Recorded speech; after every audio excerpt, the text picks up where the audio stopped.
ഇപ്പോഴത്തെ ചൂടിനെ കുറിച്ച് പറയണ്ടല്ലോ, ഒടുക്കത്തെ ചൂടാണ്. ചൂട് കാരണം അകത്തിരിക്കാൻ പോലും പറ്റുന്നില്ല. അപ്പോഴാണ് സച്ചിവാമ എൻ്റെ അടുത്ത് പറഞ്ഞത്, ഇന്നലെ വാങ്ങിച്ച തണ്ണിമത്തം കൊണ്ട് നമുക്ക് ജ്യൂസ് ഉണ്ടാക്കിയാലോ എന്ന്.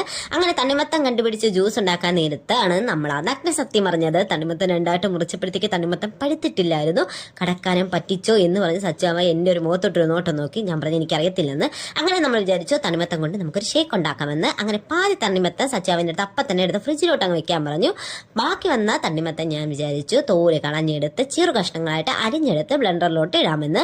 അങ്ങനെ തോലെല്ലാം ഓരോന്നായിട്ട് കളഞ്ഞെടുത്തതിന് ശേഷം കുരുക്കളെല്ലാം എടുത്ത് കളഞ്ഞു. അപ്പം സച്ചിവ കൈ നീട്ടി നിൽപ്പുണ്ടായിരുന്നു. അങ്ങനെ അവനൊരു ചെറിയ പീസ് കൊടുത്തിട്ട് വീണ്ടും ഞാൻ കുരുക്കളെല്ലാം എടുത്ത് കളഞ്ഞു. എന്നിട്ട് മിക്സിൻ്റെ ജാറെടുത്ത് കുഞ്ഞു കുഞ്ഞു പീസായ തണ്ണിമത്തം ഞാൻ ഓരോന്നായിട്ട് ഇട്ട് കൊടുത്തു. വലിയ പീസായി കിടന്നത് ഞാൻ ഒന്നും കൂടെ ചെറു കഷ്ണങ്ങളായിട്ട് അരിഞ്ഞിട്ടു. എന്നിട്ട് നേരെ ഇതിൽ ആവശ്യമായ ഓരോ സാധനങ്ങളായിട്ട് നമുക്ക് ആഡ് ചെയ്ത് അങ്ങോട്ട് കൊടുക്കാം.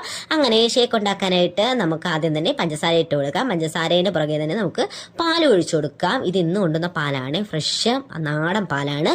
അങ്ങനെ പാലും ചേർത്ത് കൊടുത്തു. പിന്നെ ഞാൻ തന്നെ ഉണ്ടാക്കിയ മിൽമേഡ് അതും ഒരു 1.5 സ്പൂണോളം ഞാൻ ഇട്ട് കൊടുത്തു.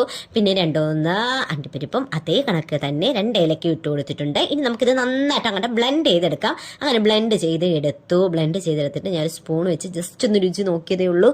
ഒടുക്കത്തെ ടേസ്റ്റ് കേട്ടോ. ജസ്റ്റ് നിങ്ങളെല്ലാവരും ഒന്ന് ട്രൈ ചെയ്ത് നോക്കണം. എനിക്ക് മാത്രം ഞാൻ സച്ചാവയ്ക്കും വയലോട്ട് വെച്ച് കൊടുത്തു. സച്ചാവയും പറഞ്ഞു പക്ക ടേസ്റ്റാണ്, സൂപ്പർ ടേസ്റ്റാണ്. നമുക്ക് രണ്ടുപേർക്കും ഒരുപാട് ഇഷ്ടപ്പെട്ടു. അങ്ങനെ വേഗം തന്നെ ഒരു ഗ്ലാസ് എടുത്ത് അതിലോട്ട് ഐസ് കട്ടി ഇട്ട് നമ്മൾ ഉണ്ടാക്കി വെച്ചത് ഒഴിച്ച് കുറച്ച് ചെറുതായിട്ട് അരിഞ്ഞ വാട്ടർ മെലോൺസ് ഇട്ട് കൊടുത്ത് നമ്മൾ അങ്ങോട്ട് കുടിച്ചു. അത്രയേ ഉള്ളൂ. അപ്പം tata bye bye, see U.